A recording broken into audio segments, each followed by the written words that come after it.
দীর্ঘ ৩ বছর পরে খুলে দিল কেওক্রাডং। বর্তমান সময়ে ট্রেন্ডিং হচ্ছে কেওক্রাডং এবং বগালেক ভ্রমণ।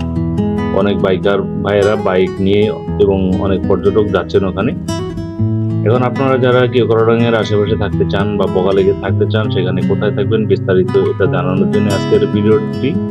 তো আমরা গিয়েছিলাম বন্ধুরা, আমরা ছিলাম এই কটেজটিতে। এই কটেজটি বগালেকের খুব নিকটেই, আর কেওক্রাডং এখান থেকে মাত্র 7 কিলোমিটার দূরে।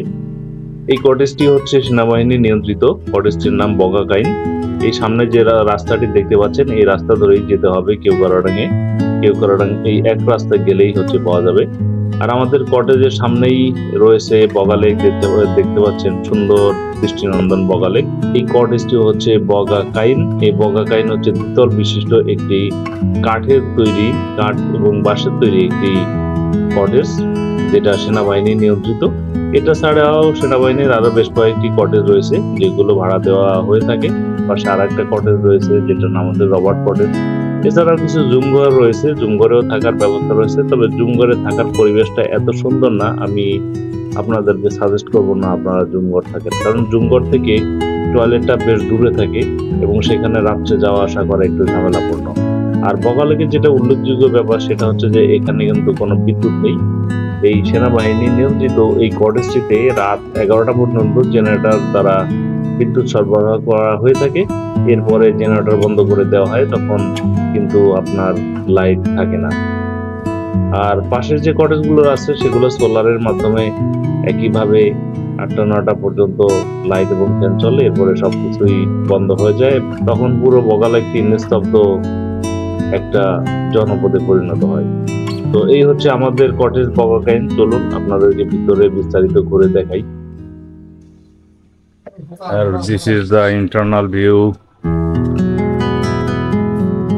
এটা অলমোস্ট সবকিছুই বাম্বো এন্ড উড দিয়ে তৈরি।